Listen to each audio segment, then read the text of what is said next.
Assalamualaikum warahmatullahi wabarakatuh. Alhamdulillah. Assalatu wassalamu ala rasulillah wa ala alihi wa man tabi'a hudahu wa walah, amma ba'du. Para sahabatku sekalian,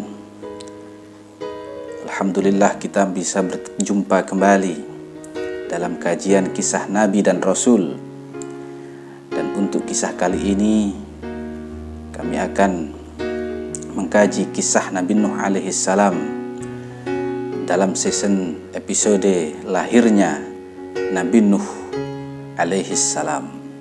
Dan juga tak lupa kami sampaikan terima kasih yang sebesar-besarnya buat para sobat semua yang telah subscribe, berkomen atau share. Dan tak lupa pula kami doakan sobat-sobat semua yang menyaksikan tayangan ini mendapatkan manfaat, berkah, rizki yang banyak dari Allah Subhanahu wa ta'ala. Mari kita saksikan bersama-sama.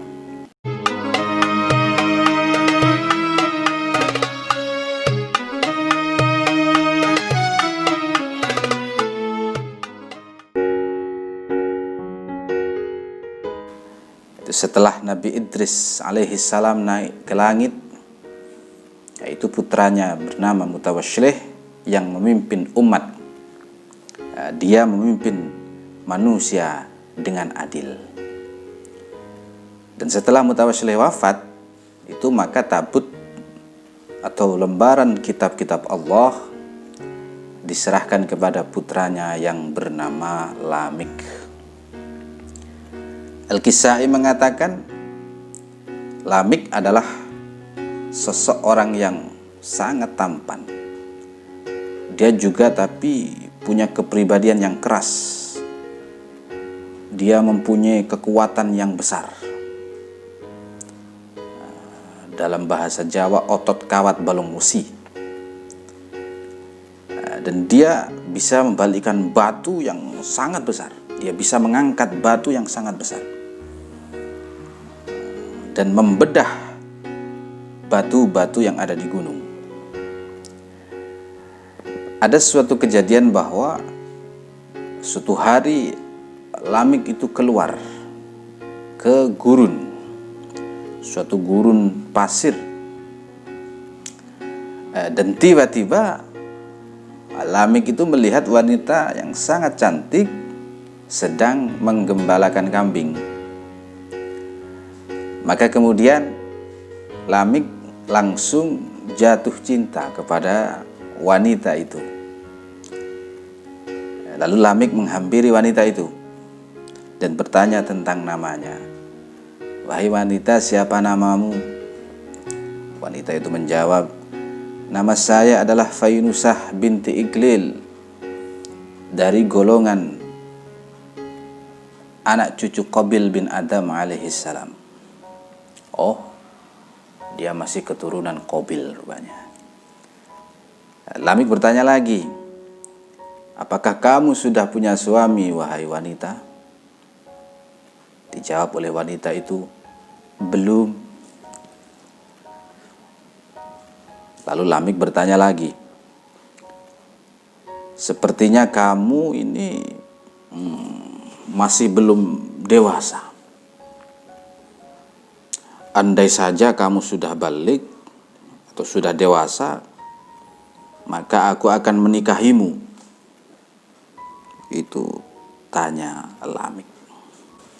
Dan di zaman itu kategori wanita-wanita yang sudah dewasa atau sudah balik itu kalau sudah berumur minimal 200 tahun. Lalu wanita itu berkata, "Kamu salah, Kang. Umur saya sebenarnya 220 tahun. Kalau kamu memang ingin menikahiku, datanglah kepada bapakku untuk melamarku." Lalu akhirnya kemudian Lamik pergi berangkat ke ayah wanita itu untuk melamarnya. Setelah lamarannya itu diterima, Lamik menikah dengannya.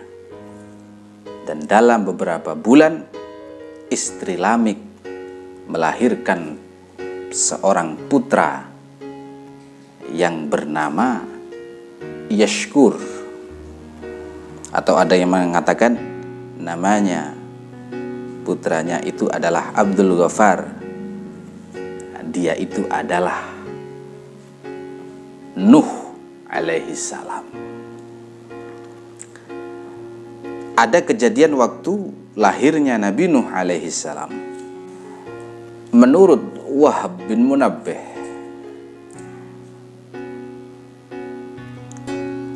saat itu Lamik dan istrinya yang hamil tua pergi mengasingkan diri ke dalam gua.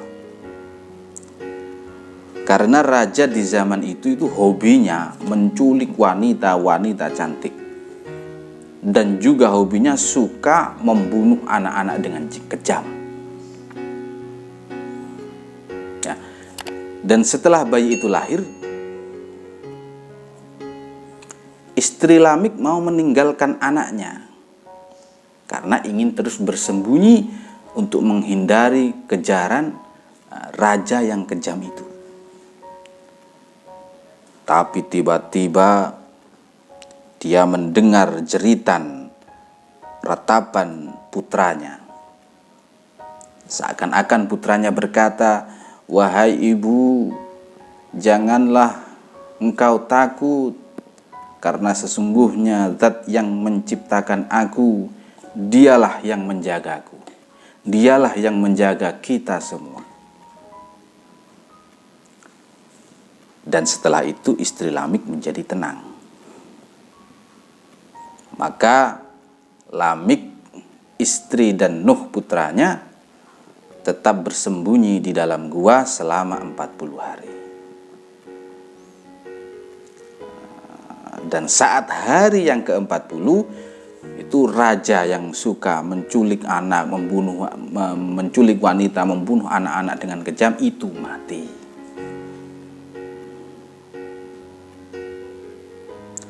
Lalu di hari itu para malaikat menggendong bayinya Nuh, kemudian dikembalikan ke pangkuan ibunya. Tiba-tiba Nur Muhammad yang sebelumnya ada di jidat Lamik berpindah ke jidat Nuh kecil. Itu termasuk kakek buyutnya Nabi Muhammad SAW. Nuh kecil mendapat didikan langsung ibunya sampai dia dewasa. Dia belajar pertukangan kayu, belajar permebelan, sampai menjadi ahlinya, sampai dia mahir membuat segala macam sesuatu dari kayu, kursi atau apapun lah. Selain itu, Nuh juga menjadi buruh menggembalakan kambing milik warga. Dan itu tetap seperti itu sampai di waktu yang lama. Sampai ayahnya yang bernama Lamik itu wafat. Dan Nuh alaihi salam menggantikan ayahnya untuk mewarisi atau menjaga tabut, suhuf, kain bulu, warisan turun-temurun dari Nabi Adam alaihi salam. Dikatakan sebab dinamakan Nuh adalah suatu hari Nuh melihat anjing yang punya mata itu 4. Nuh berkata, sungguh anjing ini jelek sekali. Anjing banget. Oh enggak ya. Sungguh anjing ini jelek sekali.